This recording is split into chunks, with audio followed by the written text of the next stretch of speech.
kata Nabi, siapa yang menyambungkan persaudaraan, siapa yang banyak kawannya, panjang umurnya, murah rezekinya, gampang selesai urusannya. Satu, murah rezekinya. Saya ini Pak, tidak banyak duit saya, tapi banyak temanku. Temanku banyak duitnya. Apa? Saya ke Batu Licin, ada Pak Bupati, ada Pak Haji Izam, ada Pak Jerullah. Banyak teman saya. Banyak teman, banyak rezeki. Di Makassar, itu hampir tidak pernah laku duit saya. Begitu saya ke pasar Potere, pasar tradisional, saya baru turun dari mobil, ada yang berteriak, "Assalamualaikum Ustaz." Dalam hatiku, aman dan terkendali. Aman lagi nih. Ada isi ikan, telur, sayur. Saya bilang, "Berapa Pak Haji?" "Nggak usah Ustaz." "Ah, nggak enak, masih pagi-pagi." "Nggak usah, ikhlas Ustaz, wallahi ikhlas." Dalam hatiku, memang itu yang kutunggu. Ayo, banyak teman, murah rezeki. Bapak-bapak di sini nih, berdoa siang malam di masjid, sholat tahajud tiap hari. Ya Allah, bukakan pintu rezeki saya. Tapi tidak mungkin itu duit keluar dari langit-langit rumah atau keluar dari teras masjid. Tidak mungkin. Tapi rezeki dari mana? Dari tangan sesama manusia. Maknanya, makin banyak teman, makin banyak tangan yang antar itu duit. Dua, orang yang banyak temannya gampang selesai masalahnya. Saya pergi ke kantor kecamatan, baru saya parkir mobil, CCTV sudah lihat mobil saya, keluar Pak Camat. "Assalamualaikum Pak Ustadz." "Waalaikumsalam. Mana kabar Ustadz?" "Alhamdulillah baik-baik." "Ada apa ini Ustadz?" "Saya mau ngurus KTP Pak Camat." Dipanggil stafnya, uruskan cepat KTP-nya Pak Ustadz." "Hah? Jangan kau minta-minta uang, ha? Dosa kau kalau uang Ustadz kau makan." Selesai urusan. Lalu apa kata Pak Camat? "Pak Ustadz, foto, pulang. Nanti staf saya bawa ke rumah." Selesai urusan. Banyak teman, gampang selesai urusan. Yang ketiga, banyak teman, panjang umur. Apa panjang umur 90 tahun, 100 tahun, 190 tahun? Bukan itu. Panjang umur maknanya, meskipun sudah jadi arwah, meskipun sudah dikubur, tapi karena banyak temannya yang senangi, masih orang doakan. Itulah yang disebut panjang umur. Kalau cuma satu teman, meninggal teman kita, tidak ada lagi yang doakan. Ya, banyak teman, panjang umurnya. Yang keempat, banyak teman, gampang menang pilkada. Kalau kada ada teman, siapa yang mencoblos? Ya. Nah, sekarang yang keempat, kalau sudah terlanjur bermusuhan Ustadz, sudah terlanjur kita baku mombe ini di kantor, macam mana cara menyelesaikannya Ustadz? Satu, sedekah. Ibu punya salah sama saya, menyakiti perasaan saya, lalu ibu telepon, "Ustadz, berapa nomor rekening pian?" Langsung saya bilang, "Saya maafkan dosa-dosanya ibu, segeralah transfer ibu." Berarti sedekah itu obat efektif menyambungkan persaudaraan. Dan demi Allah, tidak ada orang bangkrut gara-gara sedekah. Dan demi Allah, orang yang rajin sedekah, panjang umurnya, tertolak dari bala bencana. Maka orang-orang dulu tuh, orang-orang Bugis, kalau dia mau kasih turun perahunya, dia tolak bala. Kalau dia mau buka warung, tolak bala. Kalau dia mau naik rumah baru, tolak bala. Tolak balanya apa? Dia undang guru, dia kasih makan. Kenapa? Dulu belum kenal honor amplop. Maka undangannya adalah dikasih makan. Tolak bala. Maka ibu-ibu, kalau ada suaminya mulai lain-lain pikirannya, tolak bala. Dengan cara apa? Jangan curhat di Facebook, jangan curhat di medsos, tapi curhat di mana? Sholat tahajud minta pertolongan Allah, sholat hajat minta pertolongan Allah. Lalu setelah itu, supaya cepat dikabulkan itu doanya, selengkapi dengan sedekah. Sholat hajat, "Ya Allah, Engkau yang menitipkan rasa cinta dalam hati suamiku. Akhir-akhir ini aku melihat dia lain-lain, ya Allah. Terima SMS dalam kamar mandi.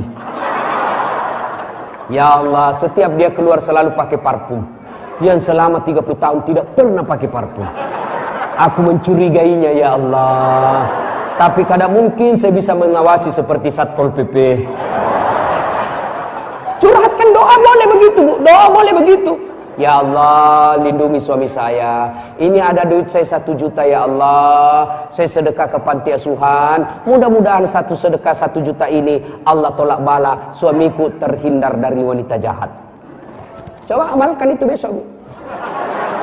Yang jadi masalah kalau suaminya juga bangun sholat tahajud. Dia sudah dapat ilmunya juga hari ini. Dia ada berdoalah kepada Allah. Ya Allah, cau nami tebeneku.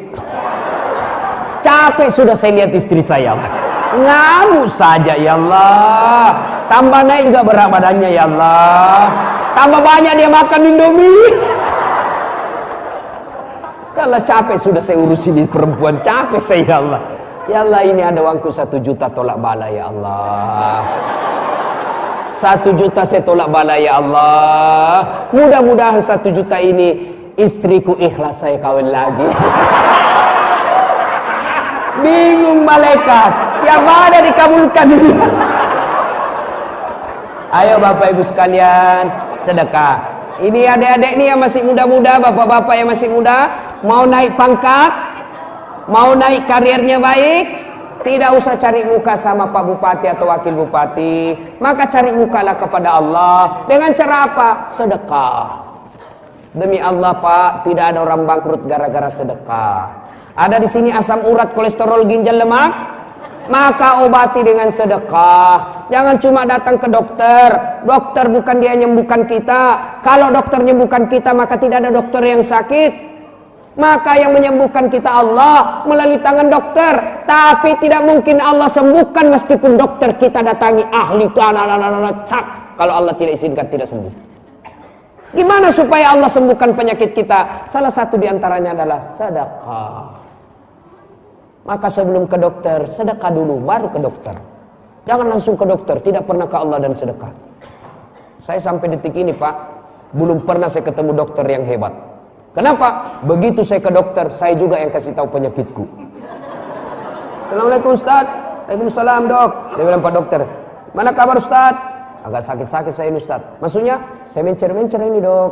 Kenapa bisa? Dalam hatiku, ya urusanmu, kenapa dokter? Maka mau cepat terkabul doa tolak bala, sedekah. Dan yang kedua, kalau sudah terlanjur putus persaudaraan, paling efektif setelah sedekah adalah bermaaf-maafan. Gimana cara bermaaf-maafan?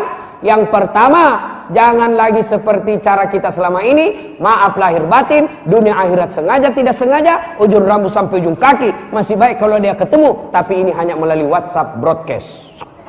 Semua satu kantor langsung baca. Tidak begitu caranya. Gimana caranya Nabi? Satu, jabat tangannya. Ustaz, bagaimana kalau bukan muhrim? Imam Syafi'i mengatakan tidak boleh. Imam Ahmad selama tidak nafsu silahkan. Maka selama tidak nafsu silahkan jabat tangan. Kalau saya masih swiku di Unhas, saya tidak mau jabat tangan. Kenapa? Dia muda, saya juga masih muda. Dia cantik, saya gagah. Masa Ustadz nafsu sama cewek? Saya manusia biasa. Biar Ustadz kalau cewek cantik, hilang juga imannya. Maka saya waspada, saya cuma begini. Iya dek, maaf lahir batin. Nah. Kalau perempuan ibu-ibu majelis taklim, usia 50-60 tahun, sudah bau minyak gosok, bau bawang putih, saya jabat tangan dua-dua. Ya bunda. Kenapa? Tidak mungkin saya nafsu sama ibu-ibu 70 tahun. Ya enggak tahulah kalau ibu yang nafsu sama saya. Dua, setelah jabat tangannya, pandang matanya. Tolong para pejabat, kalau datang anak buah kita kasihan ke rumah, jabat tanganlah dengan sesempurna mungkin. Mereka sudah tinggalkan rumah, jauh-jauh kasihan naik speedboat, naik motor datang dengan anak istrinya, motornya pun motor cicilan. di jalan kempes bannya, datang ke rumah karena menghargai bupati dan pimpinannya. Jabat tangan, kadangkala kita pimpinan jabat tangan sambil terima telepon. Oh ya, dari mana? Ya besok kita ketemu. Itu tidak akhlak. Simpan dulu HP, hargai orang yang jabat tangan.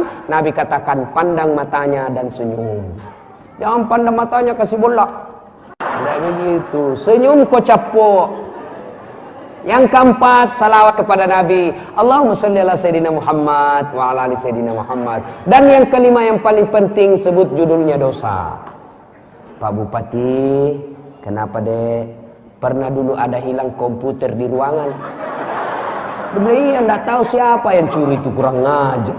Dia bilang, maafkan saya Pak, saya hilap. Maksudnya, saya ngambil Pak. Ah, kau rupanya ngambil lah. Oke, saya maafkan kau, tapi kasih kembali dulu. Maaf tidak sah selama barang masih diambil. Maka bapak-bapak yang pernah mengambil inventaris kantor, kasih kembali besok.